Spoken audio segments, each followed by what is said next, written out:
Our winner this year I was so tickled. This woman does not know Chestertown at all, and she doesn't know anything about the characters. That's a good word. That's a really good word, Leslie, in our town. And I was so happy that this person won the prize because it's a wonderful poem. It just made me laugh and cry. So I hope you love it. I know you love the person who wrote it. It's Tom McHugh.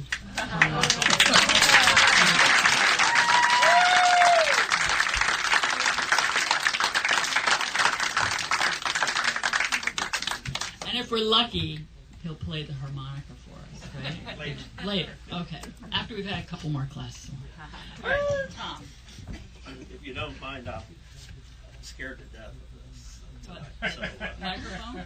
no, I'll speak out very loudly. Okay. No, just crap. Right, this is for you. This is your award. Shake his hand. Dinner and a movie. Shake his hand. And this is your poem. Shake his hand. All done up by Give him a kiss. Mike. Yeah, award him the thing. Get it? No, I don't know. That's the big thing. It's better. This is a hat I got today from Rebuilding Together, which I'm taking to my orthopedic surgeon. And this will give me some shelter. I actually submitted a poem last year. I owe any tiny knack of poetry to my 6th grade teacher, Marjorie Kirk, who had an exercise every week that we did on Monday morning, which she called doggerel. And we had to take 2 words and do iambic pentameter for 4 verses. And I loved doing it. It was great fun.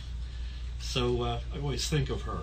There are only 2 explications I want to make before I read this short poem. One is that my oldest brother was the youngest chief engineer on oil tankers in World War II. And my next brother spent Korea on destroyers. I came to... I'm coming from the flu, so this is beautiful. And this is not the kind of venue I'm used to, so I mean,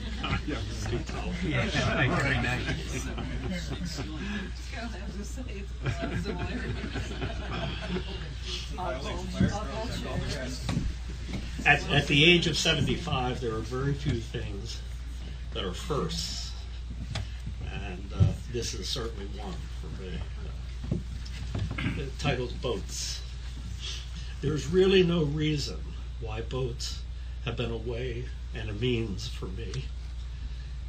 And now perhaps this one last keel will float me down the Chester. I say no reason, but though I am city bred, a brother was a tanker man at sea, and another a destroyer man at war. So bow and stern were known to me. The sight of this simple skiff sliding to the bulkhead, built by hand, links to a synapse, pricks a nerve. For 40 years, boats taught me this watery shore. Miss Pearl, Susan R., Fantasy, and 6 more loved me, lost me, had their way with me. I rotted with them, patched and painted and sold them, gave them away, and saw them down the bay. And now this last skiff, Chappelle's design, will take me up and down the river's twists. She'll be slow, and sometimes sit with me, tied to the safe lines of a slip.